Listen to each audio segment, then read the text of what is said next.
గోదావరి తీరంలో పురుషోత్తమపట్నం పోలవరం మధ్య ప్రయాణం అంటే ఒకప్పుడు అవసరం, కానీ ఇప్పుడు అది ఒక మాఫియాగా మారిందనే విమర్శలు వెల్లువెత్తుతున్నాయి. ప్రభుత్వం ఏర్పాటు చేసిన ఈ రేవు వ్యవస్థ 30 ఏళ్లుగా ఒకే వ్యక్తి చేతుల్లో బందీ అయిందనే విమర్శలు వినిపిస్తున్నాయి. పాతకాలపు నిబంధనలను సాకుగా చూపి కొత్త రకం రాకుండా పంచాయతీ ఆదాయానికి గండి కొడుతూ అధికారులు ఆడుతున్న నాటకం ఇప్పుడు బహిర్గతమవుతోంది.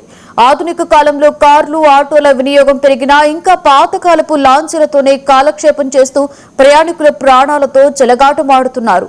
ప్రజాస్వామ్యంలో ప్రభుత్వ వేలం పారదర్శకంగా జరగాలని, కానీ తూర్పు గోదావరి జిల్లా పురుషోత్తమపట్నం రేవు విషయంలో ఇది అపహాస్యంగా మారిందంటూ 3 దశాబ్దాలుగా ఇక్కడ ఒకే వ్యక్తి వివిధ పేర్లతో 2 వైపులా చక్రం తిప్పుతూ పోటీ పెరగకుండా చూస్తూ ప్రభుత్వ ఆదాయానికి గండి కొడుతున్నారు.